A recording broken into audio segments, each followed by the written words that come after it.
Just the Senate, great job.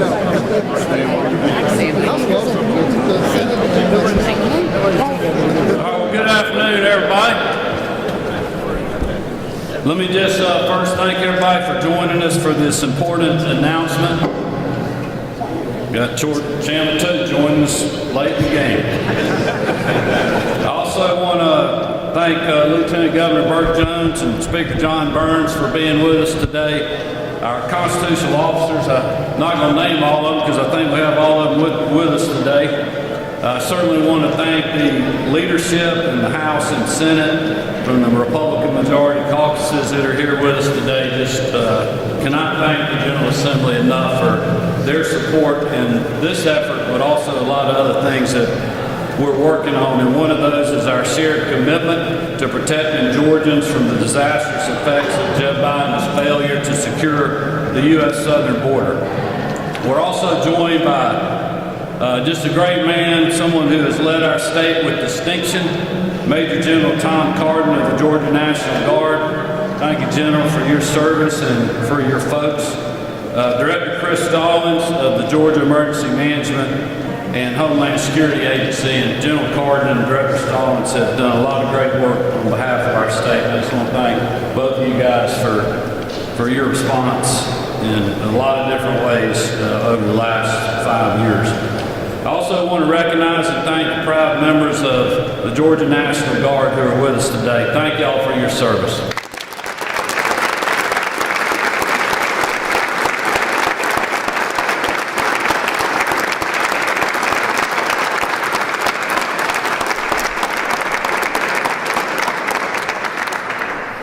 These men and women have served our state with distinction in so many ways, just over decades in our state, but certainly from my time in office with the COVID response, civil unrest, their service in country and certainly around the world has been just incredible. We cannot thank you all enough, but also just want to thank your families back home that are supporting what you do every day. So we're grateful for that.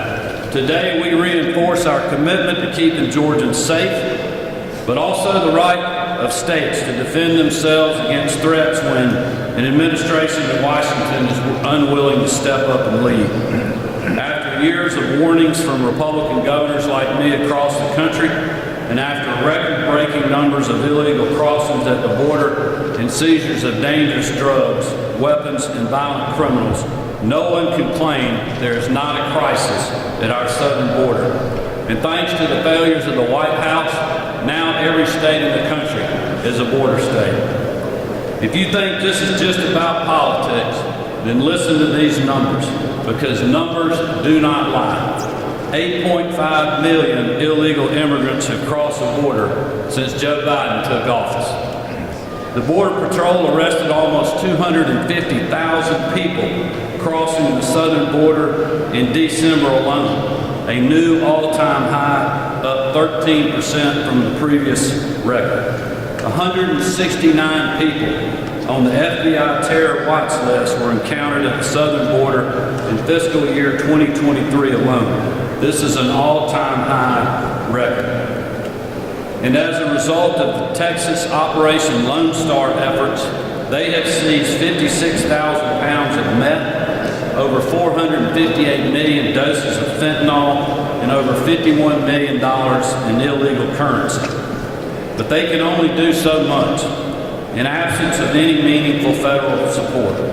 So the drugs, the gang members, and the human traffickers, they don't catch or headed to other states just like ours.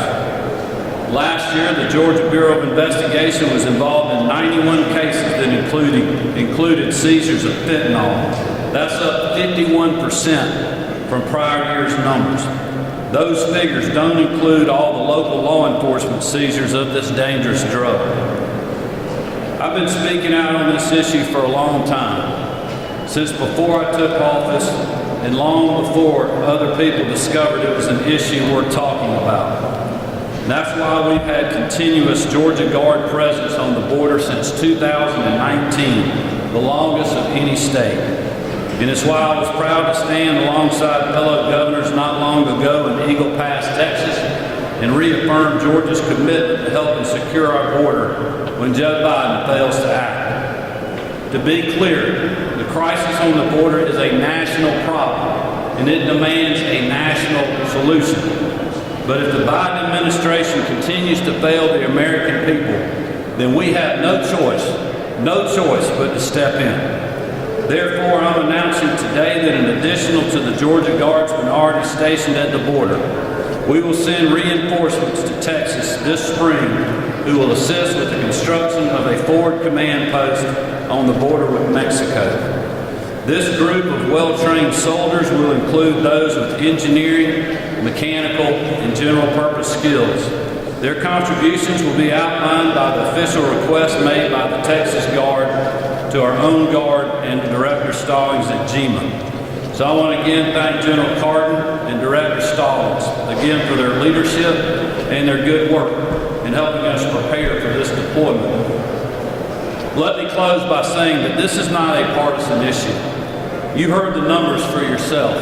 This is a public safety and a humanitarian crisis caused by Joe Biden's failure to act. The crisis is ruining lives, families, and whole communities overrun by the challenges it brings. Well, while Joe Biden may not be willing to act, we will. I'll now turn it over to one of our partners in this effort, our Lieutenant Governor Burt Jones. Governor. Thank you. Thank you, Governor, and thank you, Speaker, First Lady, and all members of the Senate and the National Guard as well. As the Governor said, we have a crisis on our hands. We have a crisis at our southern border that has been going on for quite some time now. While they say it is 9 million illegals who have come across the border, the truth of the matter is we really don't know how many have come across. We really don't know what that number is. But I want to applaud Governor Kemp for standing with Texas, standing with Governor Abbott, and I want to applaud the General Assembly as well as the Speaker for standing with the Governor and Texas on this issue, because what we're seeing here in the state of Georgia is an influx of people from human trafficking to drug trafficking to everything that is reprehensible under the sun.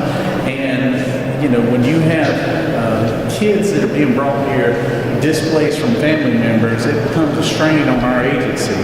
And Commissioner Gross, I know with our DFAC system, is working very hard to place kids that have been separated from their families, and it is one of those things that we're going to have to continue to work with because of the fact that the Biden administration has totally failed our country as a whole by not doing the right thing and enforcing our immigration laws and shutting down the border. And so we have been forced, the state of Georgia, along with other states, have been forced to take it into our own hands. And like I said, I would applaud Governor Kemp for his efforts and his leadership on this. And we're lucky to have such a good, strong governor and good partnerships with our legislative branch that allows us to be able to do this for the state of Texas. And I look forward to working with the Speaker of the House, which I want to turn the podium over to right now. Thank you, Mr. Governor. Well, good afternoon. It's a great day to be a Georgian and a great day to be an American. I can assure you of that. I want to thank my colleagues in the House and colleagues in the Senate, Lieutenant Governor Jones, National Guardsmen, men and women that are here, and the leadership for supporting our governor who's doing the right thing. Thank you, Governor Kemp, First Lady. We appreciate you both. You know, it's hard to believe, but 4 years ago, this country had a secure border. I want to share a quote with you. I'm going to let you decide where it came from, then I'll tell you. We simply cannot allow people to pour into the United States undetected, undocumented, unchecked, and circumventing the line of people who are waiting patiently, diligently, and lawfully to become immigrants in this country. Those words certainly ring true today. It might surprise you to learned that President Barack Obama was the one who said it. The simplest fact of the matter is that the massive increase in illegal immigration we have seen in this country is not a red state issue. It's not a blue state issue. It is an every state issue, and that includes us right here in this great state of Georgia. And beyond the humanitarian and public safety concerns, the data reveals just how economically harmful this crisis has been. According to one report I've seen, illegal immigration is costing Georgia taxpayers over $2.2 billion each year. And as the federal government continues to pour billions into cities and communities struggling to handle this influx, if just for a fraction of those funds went to border security, we wouldn't be dealing with this issue. I don't believe that the American will stand for this. The people of Georgia will not stand for this. And the Georgia House will not stand for the lawlessness and chaos going on at our southern border any longer. That's why today, the House was proud to pass House Resolution 1019. Two of my colleagues, one was a sponsor, one was a huge supporter. Chairman Stephen Saines, the sponsor. My dear friend, Chairman Rick Jaspers, was a huge supporter. House Resolution 1019 affirms our support for the state of Georgia and for Governor Kemp to engage in this crisis, send support and resources to Texas to help stop this massive flow of illegal immigration into our country. Governor Kemp, we've got your back. And under your leadership and with the support of the Georgia House and Senate, our state will continue to stand strong against illegal immigration and for legal immigration in this state and this country. Governor Kemp, I return the podium to you. Well, thank you, Speaker. Thank you for your support. Thank you, Lieutenant Governor Jones, or members of the General Assembly that are with us. And again, thank you to Director Stallings, General Cardin, and our men and women, our National Guard. We'll open it up for a few questions.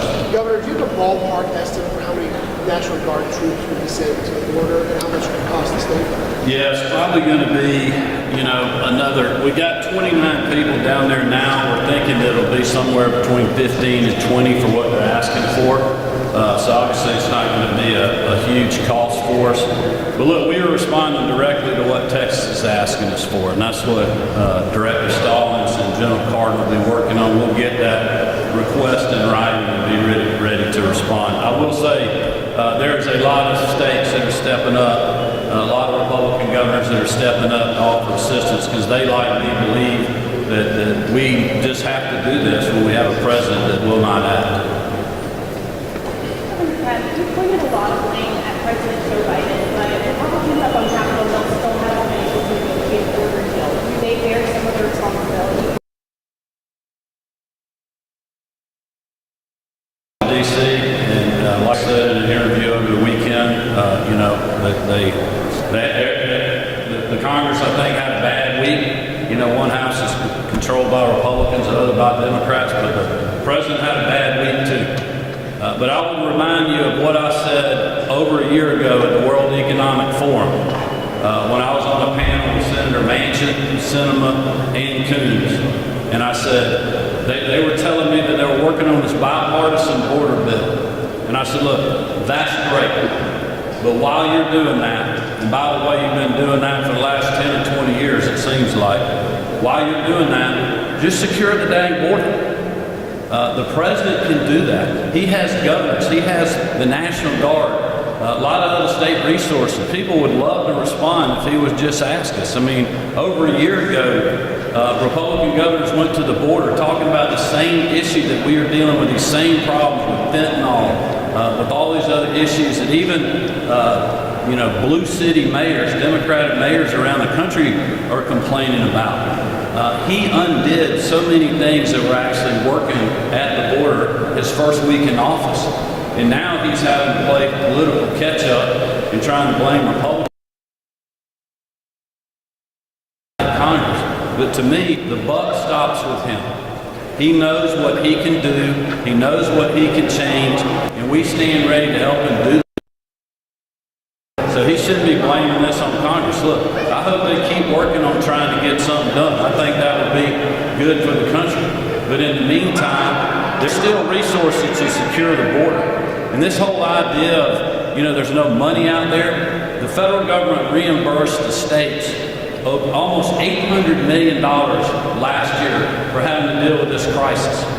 So why not put those resources into stopping the crisis at the border to start with? There was an article about the city of Denver. They have 3,000 more kids in their school system to the tune of costing almost $20 million because of the number of unaccompanied minors and kids that are now in their school system. They had, I think it was 9,000 or 10,000 visits to their hospital. Illegal immigrants that are in the city. I mean, it is crushing their taxpayers. It is crushing their social services. That's what we're talking about with DFACS and Commissioner Brooks. You think about these unaccompanied children, they are going to end up in our social service system. And it's going to be the Georgia taxpayers that are having to pay for it because we have a president that will not act at the border.